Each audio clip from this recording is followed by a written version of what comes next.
1986년도에 타임지가 선정한 올해의 인물은 코라손 아키노라는 필리핀 여성이었습니다. 이 이름을 듣고 아시는 분도 계시겠지만 이 코라손 아키노는 1986년부터 1992년까지 필리핀 대통령을 역임했던 사람입니다.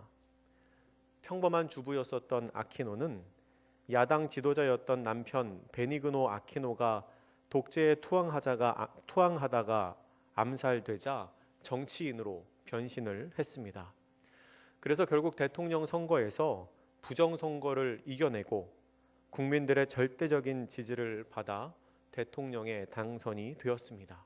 그리고 그 해에 타임지가 선정한 올해의 인물이 되었습니다.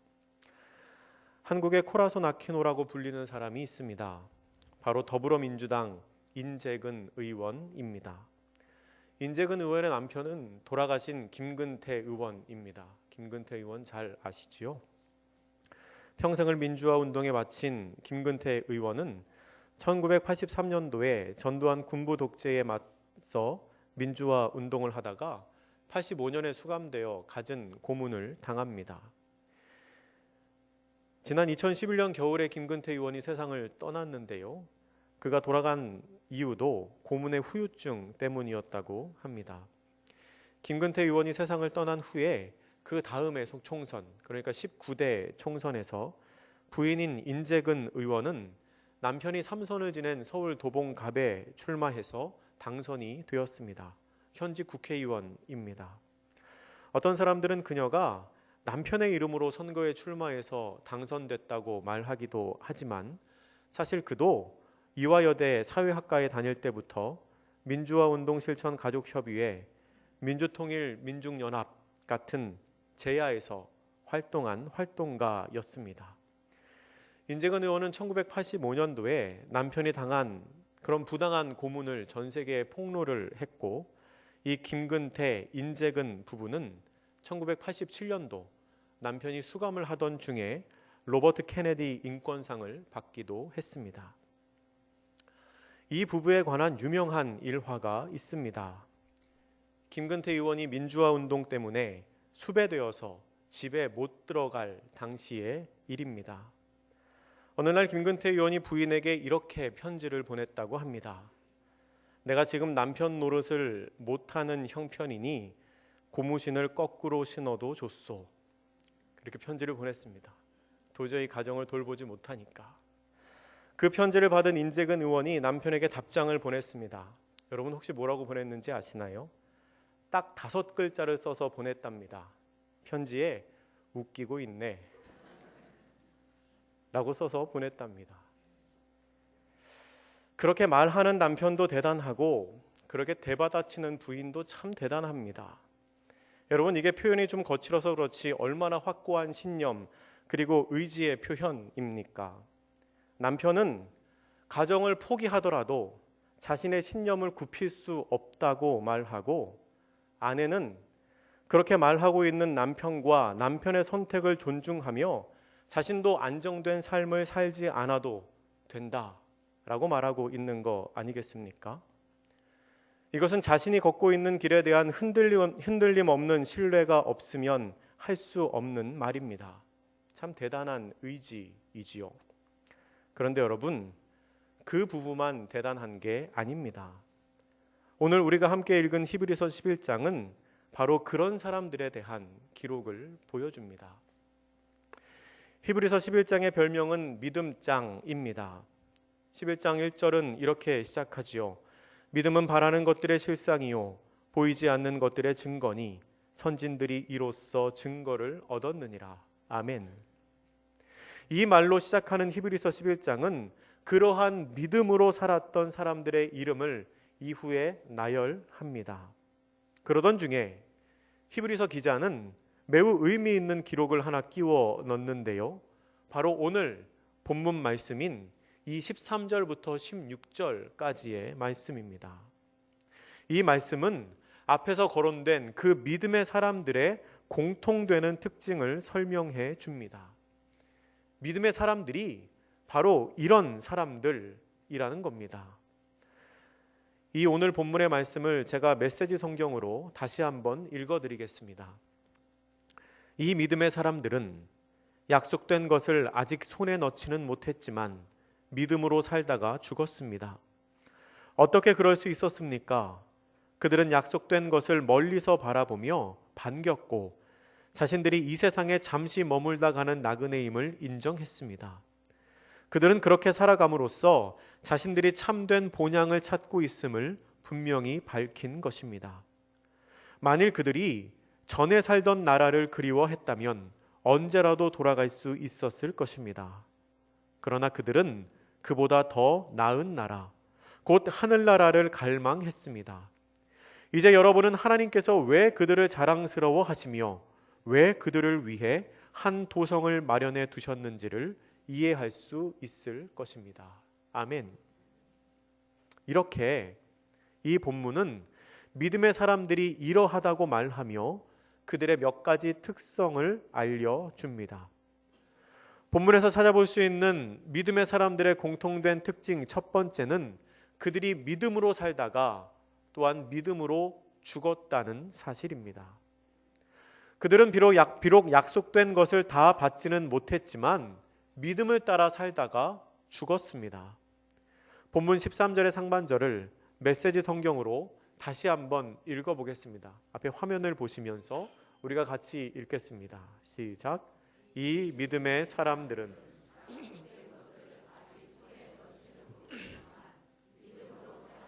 죽었습니다. 아멘.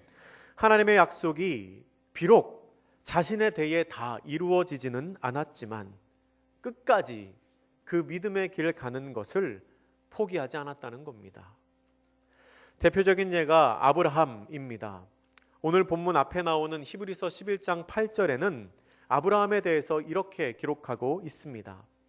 믿음으로 아브라함은 부르심을 받았을 때에 순종하여 장래의 유업으로 받을 땅에 나아갈새 갈 바를 알지 못하고 나아갔으며. 아멘. 우리가 다 잘 아는 것처럼 아브라함은 하나님으로부터 내가 너에게 보여줄 땅으로 가라 라는 말을 듣고 길을 떠납니다. 그리고 시간이 흐른 후에 그 땅, 그러니까 하나님께서 말씀하신 그 땅에 아브라함이 도착했습니다. 그런데요, 그 땅에 도착한 아브라함이 그 땅의 주인이 되었을까요? 아니요, 그렇지 않습니다. 하나님께서 약속하신 그 땅에 살면서도 아브라함은 주인 대접을 받지 못하고 평생을 나그네로 살았습니다. 그럼에도 불구하고 아브라함은 하나님을 향한 믿음을 저버리지 않았습니다. 비록 지금 약속된 것을 받지는 못했지만 하나님의 약속이 내 눈앞에 드러나도록 이루어지지는 않았지만 그럼에도 불구하고 아브라함은 끝까지 믿음을 따라 살다가 믿음을 따라 죽었습니다. 그렇게 믿음의 사람은 하나님의 약속이 비록 자신의 대에 다 이루어지지 않아도 끝까지 믿음을 놓지 않습니다. 두 번째로 믿음의 사람은 자신들이 나그네임을 인정하며 본향을 찾는 사람들임을 다른 사람들이 알도록 밝혔습니다. 우리가 가진 성경으로 본문 13절 말씀을 우리 같이 한번 읽어보겠습니다. 이 사람들은 다 믿음을 따라 죽었으며 약속을 받지 못하였으되 그것들을 멀리서 보고 환영하며 또 땅에서는 외국인과 나그네임을 증언하였으니. 아멘. 그들은 스스로 밝혔습니다. 자기들이 외국인이며 나그네라는 것을 스스로 인정했습니다. 오늘 본문 이후에 나오는 야곱은 말년에 애굽으로 가서 바로를 만났을 때에 자기 자신을 소개하며 바로에게 이렇게 말합니다. 야곱이 바로에게 이르되 내 나그네 길의 세월이 130년이니이다. 내 나이가 얼마 못 되니 우리 조상의 나그네 길의 연주에 미치지 못하나 험악한 세월을 보내었나이다 하고. 아멘. 야곱이 말하기를 자신과 자신의 조상들은 다 나그네 생활을 했다고 합니다. 그의 말은 거짓이 아니었습니다. 그의 할아버지인 아브라함도 그의 아버지인 이삭도 그리고 본인도 평생을 나그네로서 떠도는 삶을 살았고, 어떻게 보면 그의 아들들도, 요셉을 비롯한 그의 아들들도 애굽 땅에서 나그네로 살았습니다. 그러면 그들은 왜 스스로가 나그네라는 것을 당당하게 밝혔을까요? 그 이유가 오늘 본문 14절에 나옵니다. 14절은 이렇게 기록합니다. 그들이 이같이 말하는 것은 자기들이 본향 찾는 자임을 나타냄이라. 아멘. 믿음의 사람들은 약속된 땅에서도 나그네로 사는 것에 만족하며 자기 스스로가 나그네라는 것을 밝히기를 주저하지 않는데, 그 이유가 자신들이 본향을 찾는 자라는 것을 나타내기 위해서라는 겁니다. 그들은 나그네로서의 삶에 불만이 없었습니다. 지금 이 땅에서 나그네로 사는 것에 대한 불평이 없었습니다. 왜냐하면 그들에게는 나중에 돌아갈 더 좋은 본향이 있었기 때문입니다. 그들은 그곳의 주민이 되기 위해서 이곳에서 나그네라고 불리는 것을 두려워하지 않았습니다. 이곳에서 주인이 되면 그곳에서는 나그네가 될 수밖에 없기 때문에 그곳의 주인이 될 것을 기억하며 이 땅에서 나그네로 사는 것을 두려워하지 않았다는 겁니다. 그래서 그들은 떠나온 본향을 향해 돌아갈 기회가 있었음에도 발걸음을 돌이키지 않습니다. 왜냐하면 그들이 떠나온 그 땅은 그들의 목적지가 아니었기 때문입니다. 15절과 16절의 상반절은 이렇게 기록합니다. 그들이 나온 바 본향을 생각하였더라면 돌아갈 기회가 있었으려니와 그들이 이제는 더 나은 본향을 사모하니 곧 하늘에 있는 것이라. 아멘. 그들은 더 나은 본향을 향한 발걸음을 멈추지 않습니다. 이것은 어떤 의미에서는 그들의 삶의 본질입니다. 그들 자체가 본향을 찾는 사람들이기 때문에 그렇습니다. 그러면 그들이 찾아가는 그 본향은 어디일까요? 그들이 마지막에 도달하고자 하는 그곳은 어디일까요? 그 본향은 오늘 본문의 표현을 빌려 말하면 맨 마지막 부분에 나오는 하나님께서 하늘에 마련해 놓은 성입니다. 우리 함께 본문 16절 말씀 같이 읽겠습니다. 그들이 이제는 더 나은 본향을 사모하니 곧 하늘에 있는 것이라. 일컬음 받으심을 부끄러워하지 아니하시고 그들을 위하여 한 성을 예비하셨느니라. 아멘. 본향을 찾는 자들을 보며 하나님께서는 그들의 하나님이라 불리는 것을 부끄러워하지 않으신다고 했습니다.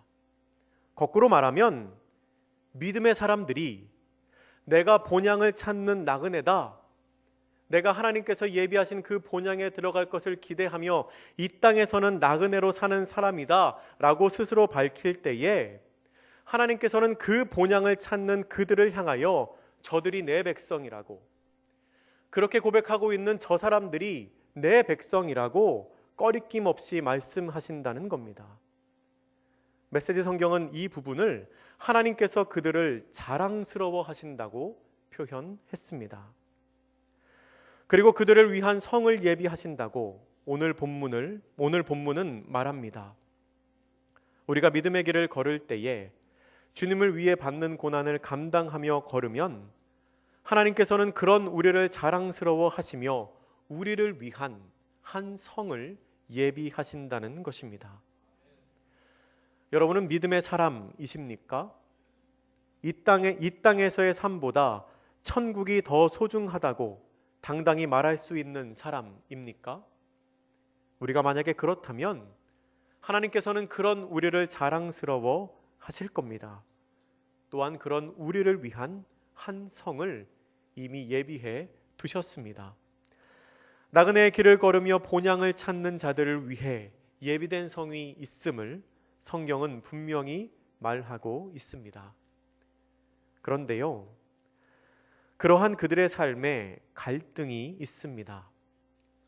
주님의 음성을 쫓아 주님의 뜻을 따라 걸어가는 길이기 때문에 아무런 어려움이 없을 거라고 생각하는 것은 매우 순진한 오해입니다. 믿음의 사람들이 걷는 길에는 갈등이 있습니다. 이 갈등은 원래 살던 곳을 떠난 후 우리가 새로운 본향을 찾아가지만 아직은 도착하지 못했기 때문에, 아직은 길을 걷고 있는 중이기 때문에 생기는 갈등입니다. 본향을 찾아가고 있기는 하지만 아직 도착하지는 않았기에 지금 내 눈앞에 마주한 현실은 내가 이전에 있던 본향을 떠나기 전보다 더 상황이 좋지 않습니다. 여기에서 문제가 생깁니다. 본향을 떠나 있기 때문에, 원래 있어야 할 곳이 아니기 때문에, 길을 걷고 있기 때문에 문제가 생깁니다. 그 길에서 겪는 고난은 그 길에 들어서지 않았다면 당하지 않을 고난입니다. 지금이라도 돌아간다면 당장에 사라져버릴 어려움입니다. 그런데요, 우리가 걸어야 하는 모든 길의 이치가 다 그렇습니다. 취업도 그렇고 학업도 그렇고 신앙생활도 마찬가지입니다. 아예 그 길을 걸을 생각이 없으면 갈등도 없습니다. 내가 취업하지 않겠다라고 결심하면 취업으로 인한 스트레스 받지 않을 겁니다. 내가 더 이상 공부하지 않겠다라고 결심하면 학업으로 인한 부담 없을 겁니다. 신앙생활도 열심히 하지 않으시는 분들은 오히려 아무런 어려움이 없습니다. 그러나 내가 진정 하나님의 사람으로 살아가겠다고 결심하면 그때부터는 신앙생활 하는 것이, 그 길 걷는 것이 쉽지 않습니다. 이렇게 원하는 바를 성취하기 위해 길을 걷기 때문에 갈등이 생깁니다. 그러나 그러한 갈등을 피하기 위해 계속 그 자리에 머무르는 것은, 그러니까 더 나은 본향이 아니라 원래 있던 본향에 머무르려고 하는 것은 더욱 나쁜 선택입니다. 힘들더라도 취업해야지요. 어렵더라도 학업 이어가야 합니다. 부담스럽더라도 신앙생활 제대로 하기 위해서 우리는 몸부림을 쳐야 합니다. 길을 걸으며 생기는 고난을 없애기 위한 방법은 두 가지가 있습니다. 다시 돌아가거나 아니면 그 고난을 통과하는 것입니다. 하지만 돌아가는 것은 우리가 해야 할 일이 아닙니다. 우리는 그 고난을 통과해야 합니다. 그런데 그 고난을 통과할 때에 우리가 꼭 기억해야 할 것이 있습니다. 이 중에서도 읽어보신 분이 있을 텐데요, 광야를 읽다라는 책이 있습니다. 얼마 전에 독서 모임에서 읽었던 책이라 많은 분들이 아실 거라고 생각합니다. 이 책은 광야와 사막에 관한 책인데, 사막이나 광야를 지날 때, 사막이나 광야를 지나서 건너편으로 가야 할 때 가장 중요한 것이 무엇인지를 몇 번이고 강조하면서 이야기를 합니다. 여러분 혹시 뭔지 아시나요? 사막이나 광야를 지날 때 가장 중요한 것, 그것은 멈추면 안 된다는 겁니다. 멈추면 안 된다. 아무리 힘들어도 멈추면 안 됩니다.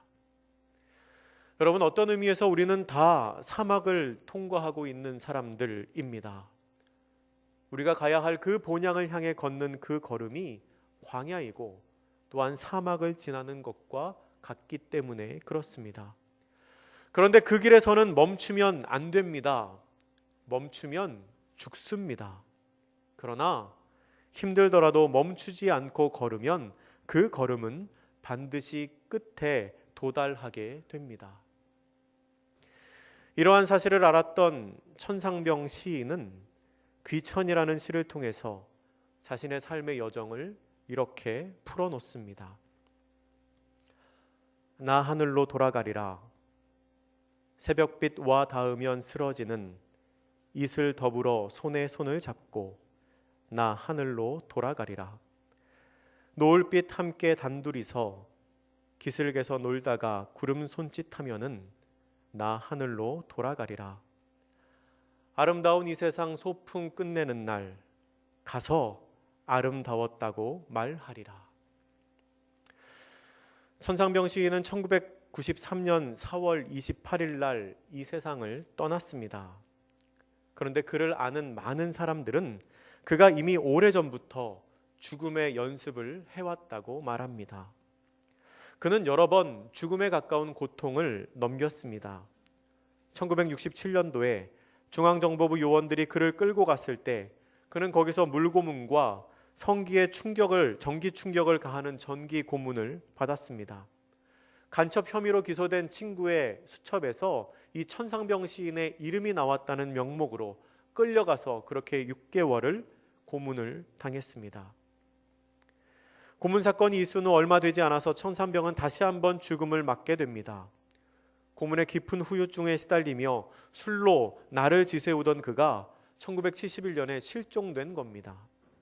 친구와 친척들은 여러 날 동안 백방으로 그를 찾아보았지만 아무 데서도 그를 찾을 수 없었습니다.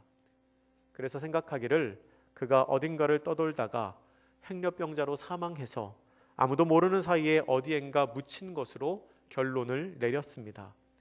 그래서 친구들은 비통한 마음으로 그의 작품을 모아서 유고 시집을 발간합니다. 그렇게 그의 유고 시집이 나왔는데, 그런데 얼마 후에 그가 살아있고 서울의 정신병원에 입원해 있다는 소식이 들렸습니다. 살아서 자신의 유고 시집을 본 천상병 시인은 그 후에도 계속해서 고문의 후유증으로 고생하며 자폐 증세를 보이다가 1993년에 세상을 떠납니다. 2008년 11월 1일 KBS 방송국이 한국 현대시 탄생 100주년을 기념하여 한 설문조사에서 이 천상병의 시 귀천은 한국 사람들이 가장 좋아하는 시 부분에서 5위에 올랐습니다. 많은 분들이 알고 또 좋아한다는 거지요. 이 시가 사람들의 마음을 울리는 이유는 아마도 역설적인 이 시의 시어 때문일 것입니다. 시인은 그 시의 마지막 부분에서 자신의 삶을 소풍이라고 말합니다. 소풍. 그리고 자신의 삶이, 그 소풍이 아름다웠다라고 말합니다. 하지만 그를 아는 모든 사람들이 아는 것처럼, 그리고 제가 조금 전에 짤막하게 설명했듯이 그의 삶은 결코 소풍 같지도 않았고 결코 아름답지도 않았습니다. 그렇게 보면 시인이 마치 거짓말을 하고 있는 것처럼 보입니다. 하지만 그의 시는 거짓말이 아닙니다. 왜 그럴까요? 그가 돌아갈 곳, 그곳이 천국, 곧 하나님의 나라이기 때문입니다. 그에게 예비된 그곳이 천국이기에 이곳에서의 삶은 그게 어떠한 모습이든지 상관없이 그에게 소풍이 될 수 있었던 것입니다. 마지막이 좋으면 과정에서의 고통은 훈장이 됩니다. 지금은 비록 고난과 갈등이 있더라도 돌아갈 본향이 있는 이에게 이 땅에서의 삶은 소풍이 될 수 있습니다. 여기 걷지 않아도 되는 길을 걸으며 자신의 죄가 아닌 다른 사람의 죄로 인한 고통을 당하면서도 그것을 영광이라고 말한 사람이 있습니다. 보내신 이의 목적을 이루기 위해서 자기 자신을 버려야 하는 그 길을 변명도 없이 묵묵히 걸어가신 분이 있습니다. 고난을 당하는 길이 아닌 평안할 수 있는 길을 제시하는 사람에게 사탄아 물러가라, 너는 나를 넘어지게 하는 자로다 라는 말로 단번에 뿌리친 사람이 있습니다. 바로 우리를 구원하신 그리스도 예수님이십니다. 그렇게 자신의 길을 다 걸어가시고 지금은 하늘에 계신 예수님께서 이 땅 위에서 행하셨던 공생의 사역을 돌아보실 때 뭐라고 말씀하실까요? 혹시 천상병 시인처럼 좋은 소풍이었노라, 그 땅에서의 삶이 참 아름다웠노라 라고 말씀하시지는 않을까요? 우리가 다 아는 것처럼 예수님께서도 그 길을 걸으시는 것이 결코 쉽지 않으셨습니다. 그러나 예수님께서는 그 길을 끝까지 걸어 죽음을 이기시고 하나님 우편에 앉으셨습니다. 사랑하는 청년 여러분, 그리고 성도 여러분, 사순절이 점점 깊어갑니다. 이 사순절은 우리의 죄를 위해 우리보다 먼저 십자가의 길을 걸으신 주님을 묵상하는 절기입니다.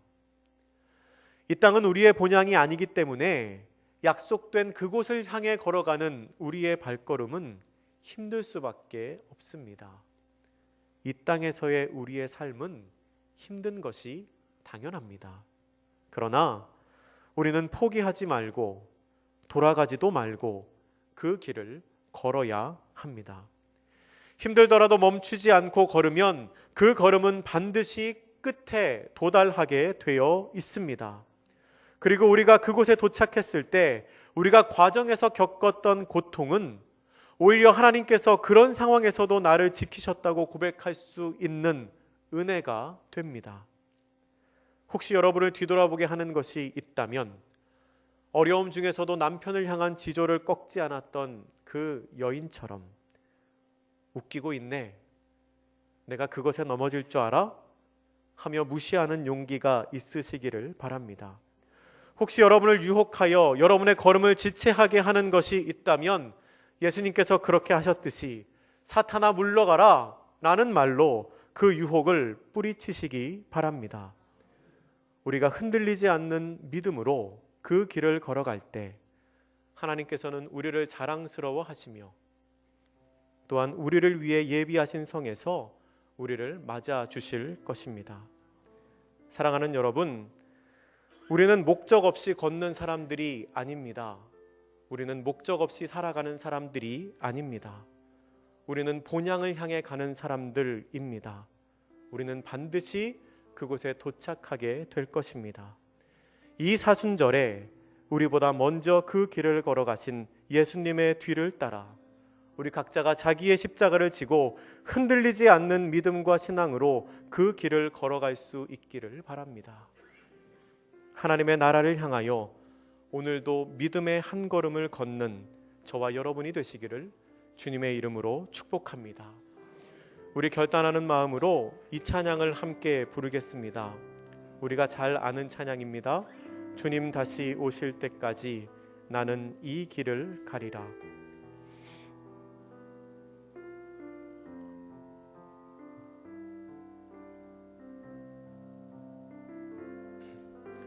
주님 다시 오실 때까지 나는 이 길을 가리라.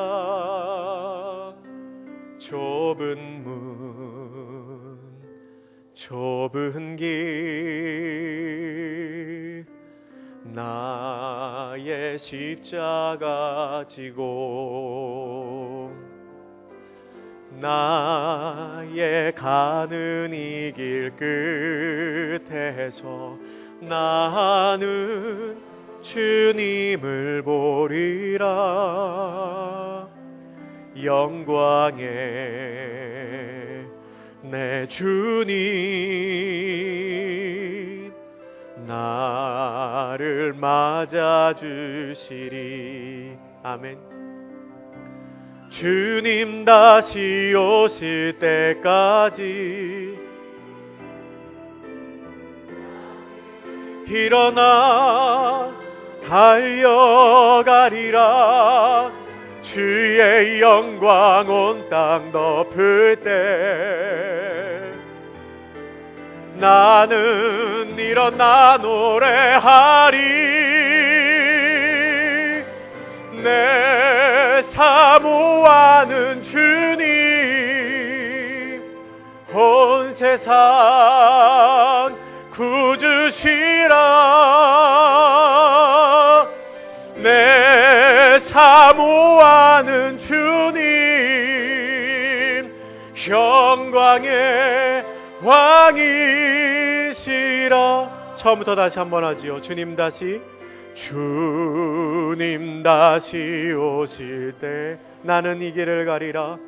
나는 이 길을 가리라. 좁은 문 좁은 길 좁은 문 좁은 길 나의 십자가 지고 나의 십자가 지고 아멘. 나의 가는 이 길 끝에서 나의 가는 이 길 나는 주님을 보리라. 나는 주님을 보리라. 영광의 내 주님, 영광의 내 주님 나를 맞아주시리. 나를 맞아주시 아멘. 주님 다시 오실 때까지, 주님 다시 오실 때 나는 일어나 달려가리라. 나는 일어나 달려가리. 주의 영광, 주의 영광 온 땅 덮을. 나는 일어나 노래하리. 나는 일어나 노래하리. 내 사모하는 주님 온 세상 구주시라. 내 사모하는 주님 영광의 왕이시. 우리 한 번 더 찬양하죠. 주님 다시 오실 때까지, 주님 다시 오실 때까지 아멘. 나는 일어나